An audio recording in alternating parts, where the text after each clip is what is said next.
حضرت خالد بن ولید رضی اللہ تعالی عنہ نے عیسائیوں کے ایک قلعے کا محاصرہ کیا تو ان کا سب سے بوڑھا پادری آپ کے پاس آیا۔ اس کے ہاتھ میں انتہائی تیز زہر کی ایک پوڑی تھی۔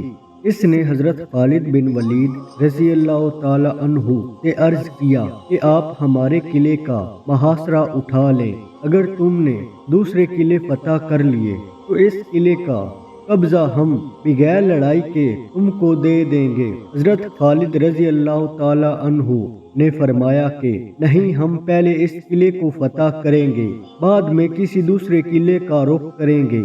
یہ سن کر بوڑھا پادری بولا، اگر تم اس قلعے کا محاصرہ نہیں اٹھاؤ گے تو میں یہ زہر کھا کر خودکشی کر لوں گا اور میرا خون تمہاری گردن پر ہوگا۔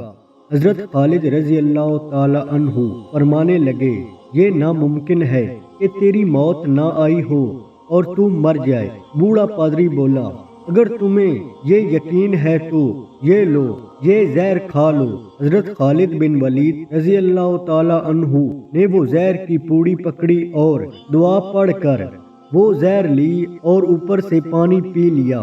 بوڑھے پادری کو مکمل یقین تھا کہ یہ چند لمحات میں موت کی وادی میں پہنچ جائیں گے، مگر وہ دیکھ کر حیران رہ گیا کہ چند منٹ اب کے بدن پر سینہ آیا، اس کے علاوہ کچھ بھی نہ ہوا۔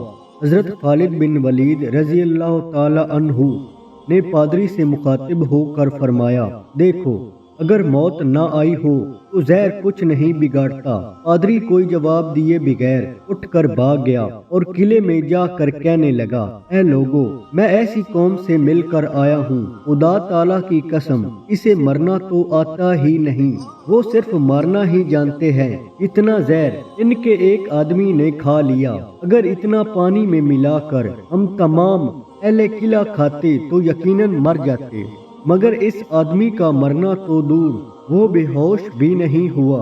میری مانو تو قلعہ اس کے حوالے کر دو اور ان سے لڑائی نہ کرو۔ چنانچہ وہ قلعہ بغیر لڑائی کے صرف حضرت خالد بن ولید رضی اللہ تعالی عنہ کی قوت ایمانی سے فتح ہو گیا۔